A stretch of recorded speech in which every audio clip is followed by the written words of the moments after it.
(2021년) 새해가 시작됐습니다. 지난 한 해는 어려웠던 것만큼 경건한 이들로 하여금 다시 오실 예수님에 대해서 깊이 묵상하는 기간이었습니다. 사실 많은 종교가 세상 끝에 대해서 기술하고 있습니다만 정말로는 기독교의 본질 같은 것이죠. 성경에서도 1500번 이상이나 그리스도의 재림에 대해서 말하고 있습니다. 그러나 분명한 것은 기독교의 종말은 절망이 아닙니다. 예수님이 다시 오셔서 옛 하늘 옛 땅이 끝나는 것이고요. 새 하늘 새 땅이 열리는 공의의 심판이 이루어짐을 의미합니다. 우리는 이 시대의 징조를 통해서 복스러운 소망으로 오히려 기뻐해야 될 이유, 바로 여기 있습니다. 그러므로 2020년 종말의 조짐들이 2021년 더 선명하고 분명하게 나타난다 하더라도 실망할 필요가 없습니다. 우리는 더 깨어 기도할 뿐입니다. 자칫 이 종말의 사인을 과장해서 극단적 종말론으로 치우치면 마지막 때이기 때문에 산으로 도망치자는 식으로 미혹돼 버립니다. 소위 극단적 세대주의죠.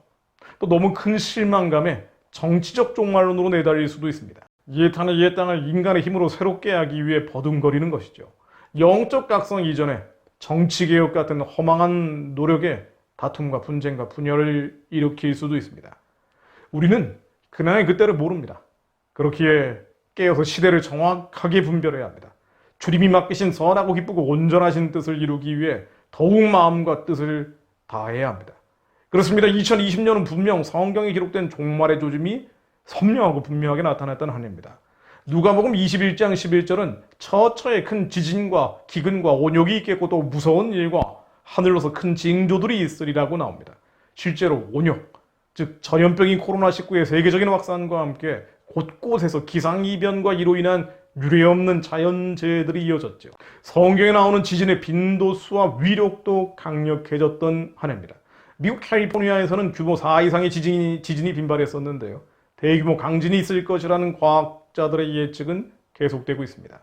세계적으로도 그렇습니다. 지난 일주일 사이만 해도 크로아티아에서 규모 6.4의 강진과 필리핀 남동 쪽에서 규모 6.2의 지진을 비롯해서 이탈리아 밀라노에서 500년 만에 처음이라는 규모 3.9의 지진이 있었습니다. 일본에서는 대지진의 전조현상이라는 산갈치 메가마우스 등의 심해 어종의 발견이 계속됐죠. 국제시민단체인 크리스천 에이드라는 곳은 기후변화로 인해서 2020년 전 세계가 최소 1,454억 달러, 한국 돈 159조 원의 재산 피해를 입었다고 밝혔습니다. 가령 지난 5월부터 10월까지 지속된 인도 지역의 홍수로 사망한 사람은 2,067명에 달합니다.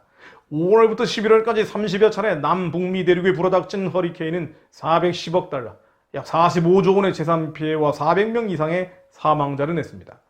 에티오피아, 케냐 등 아프리카 동부에는 상시적으로 메뚜기 떼가 나타났고요. 85억 달러, 약 9조 원에 달하는 농작물을 집어삼켰다고 합니다.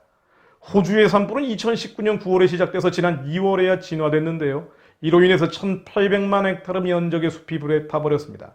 남한 면적이 약 1,002만 헥타르인 걸 감안하면요, 호주 안에서 한반도 크기의 면적이 소실된 것입니다. 미국 서부 지역도 지속적인 산불로 지난해 42명이 목숨을 잃었고 200억 달러, 약 22조 원의 재산 피해가 나기도 했습니다. 여기에 기준치 100배를 넘는 강한 산성비, 오존층 파괴, 유해 화학물질의 증가, 대기오염과 토지의 피해 등 해결될 조짐이 보이지 않는 어두운 사인들이 너무나 많습니다. 이로 인해서 전문가 집단은 2021년에 심각한 기아, 즉 굶주림이 만연될 수 있다고 경고하고 있습니다.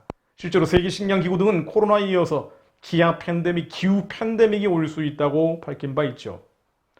이것뿐 아닙니다. 예수님께서는 마지막 때 불법 이성함으로 많은 사람의 사랑이 식어질 거라고 말씀하셨는데요. 사회적 도덕적 타락과 범죄는 심해갑니다. 교회를 무너뜨리기 위한 사단의 전략이라고 볼 수가 있죠.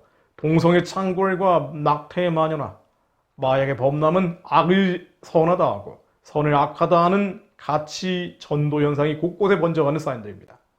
마태복음 24장 9절로 그때 사람들이 너희를 환란에 넘겨주겠으며 너희를 죽이리니 너희가 내 이름을 위하여 모든 민족에게 미움을 받으리라. 불법의 바로는 그리스도인을 향한 핍박의 증가로 이어지고 있습니다. 코로나19를 빌미로 한 감시와 통제가 심화되고 중국은 물론 온 세계에 예배 모임 제한과 여기 참석한 이들에 대한 처벌과 세금이 강화되고 있습니다. 가장 큰 박해의 현장은 교회에 갔다는 이유로, 그래서 코로나가 걸렸다는 이유로 공무원 옷을 벗기기도 하는 바로 대한민국이고 말입니다.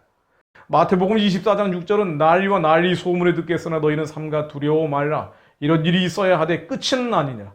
민족이 민족을 나라가 나라를 대적하여 일어나겠고 처처에 기근과 지진이 있으리니 이 모든 것이 재난의 시작이니라 라고 하여 마지막 때 반드시 민족이 민족을 나라가 나라를 대적하는 전쟁이 횡행할 것이라고 말씀하고 계십니다.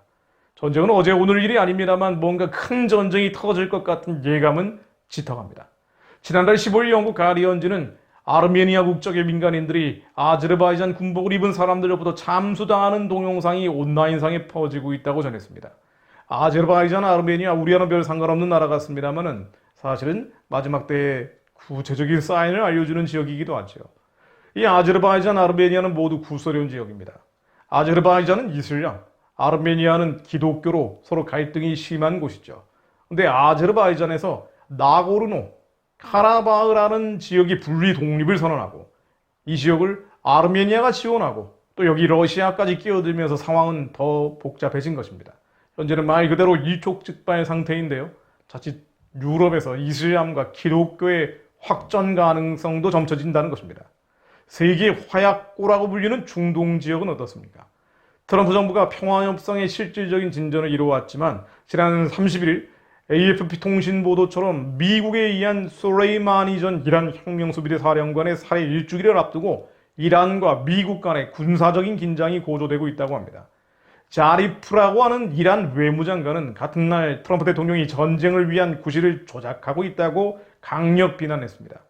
평강하다 하나 평강이 없도다라고 하신 예레미야 6장 14절 말씀처럼 또 다른 분쟁의 조짐이 비춰지고 있는 것입니다.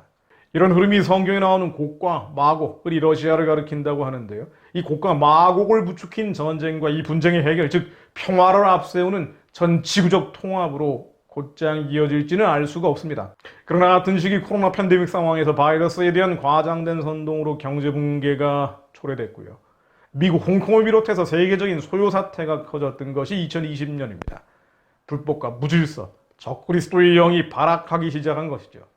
그리고 이 위기 해결을 앞세워서 전 지구적인 통합, 이로 인한 소위 새로운 세계 질서가 등장할 가능성을 부인할 수 없습니다. 새로운 세계 질서, 사실상 적그리스도 세계 질서라고 볼 수 있는데요. 이 적그리스도적 세계 질서는 예전의 세계 질서가 끝나는 것을 의미합니다.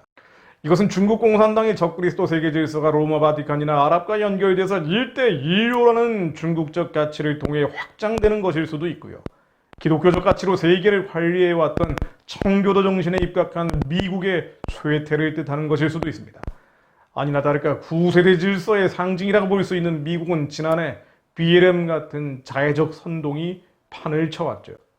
거짓과 미국과 선전선동 여론몰이가 한국뿐 아니라 세상을 뒤덮어버리고 있는 것입니다. 요약해보겠습니다. 코로나 팬데믹과 기후 팬데믹, 기아 팬데믹, 폭력과 음란, 말 그대로 엉망진창의 늪에 전 세계가 빠져가고 있습니다. 이유는 비참한 현실을 구원할 인본주의적인 구세주에 대한 열망이 커질 겁니다. 이것을 위기 극복을 명분 삼아서 종교와 정치를 통합하는 새로운 세계 질서, 적그리스도의 출현을 가능케 할 수 있습니다.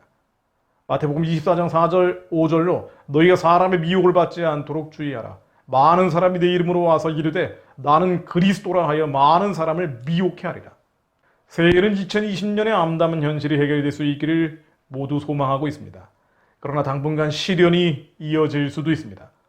이것은 또한 예수님이 오실 날이 멀지 않았음을 의미하죠. 예수님은 수십 년 또는 수백 년 뒤에 오실 수도 있지만 내일이라도 당장 오실 수 있습니다. 그래 그때를 알 수는 없습니다. 하지만 마지막에 징조들이 더 선명해지기 때문에 더 깨어 기도할 뿐입니다. 마지막 때라고 피하고 숨고 달아나 버리는 자가 돼서는 안 됩니다. 이 달란트를 땅에 묻어버리는 악하고 게으른 종이 돼서는 안 됩니다. 우리가 간절히 원하는 것은 너희 각 사람이 동일한 부지런함을 나타내요. 끝까지 소망의 풍성함에 이르러. 끝까지 소망의 풍성함에 이르러 게으르지 아니하고 믿음과 오래 참음으로 말미암아 약속들을 기업으로 받는 자들을 본받는 자 되게 하려는 것이라. 히브리서 6장 11, 12절 말씀처럼 마지막 때는 북한 구원 복음 통해 제사장 나라의 사명이 의미가 없어지는 때가 아닙니다. 나 하나의 신앙을 지키면 족하다는 그런 때가 아닙니다. 그런 때가 아니고요. 끝까지 소망의 풍성함에 이르러 약속을 기업으로 받는 자들을 본받는 자가 되는 때입니다. 베드로서 3장 9절로 주의 약속은 어떤 이에 더디다 생각하는 것 같이 더딘 것이 아니라 오직 너희를 대하여 오래 참으사 아무도 멸망치 않고 다 회개하기에 이르기를 원하시느니라. 하나님은 한 명이라도 자신의 피조물들이 구원받기를 원하십니다. 이 주님 다시 오실 날이 멀지 않았다는 것은 한 명이라도 더 복음을 전하기 위해 이 민족이 제사장 나라의 사명을 감당하기 위해 그것을 위해 남한의 교회를 지키기 위해 북한의 가련한 동족 구원을 위해 중국의 사악한 체제가 깨질 수 있기 위해 더 발버둥치며 기도할 때라는 것을 의미합니다. 피하고 숨고 달아날 때가 아닙니다. 마지막 때는 하나님의 말씀의 적용이 달라지나요? 그렇지 않죠. 하나님의 말씀을 너희에게 일러주고 너희를 인도하던 자들을 생각하며 그들의 행실의 결말을 주의하여 보고 그들의 믿음을 본받으라. 그들의 믿음을 본받으라. 예수 그리스도는 어제나 오늘이나 영원토록 동일하시니라. 히브리서 13장 7, 8절 말씀처럼 하나님의 말씀은 어제나 오늘이나 예수 그리스도는 어제나 오늘이나 영원토록 동일하십니다. 마지막으로 가고 있기 때문에 주님이 우리에게 주신 약속을 더 새롭게 하여 믿어야 합니다. 주님이 우리에게 주신 약속을 실제 기업으로 받는 자가 되기 위해 더 기도해야 합니다. 권능을 받고 예루살렘과 온 유대와 사마리아와 땅끝까지 이르러 주님의 증인이 되기 위해 더 부르짖을 때가 바로 지금입니다. 하나님 마지막에 조짐들이 드러나고 있습니다. 적그리스도가 올지도 모르겠습니다. 그러나 끝까지 견디는 자가 구원을 얻을 것이라 하신 말씀처럼 저희가 가짜 신앙 거짓 믿음을 버리고 발악하는 어둠 앞에 견디는 자들이 되게 하옵소서. 이 천국 복음이 모든 민족에게 증거되기 위하여 온 세상이 전파되어 끝이 오리라 하셨으니 하나님 이 천국 복음이 북한 땅과 중국 땅과 아랍과 이스라엘 땅에 전파돼서 구원받는 자들이 광야의 들불처럼 일어나게 하옵소서.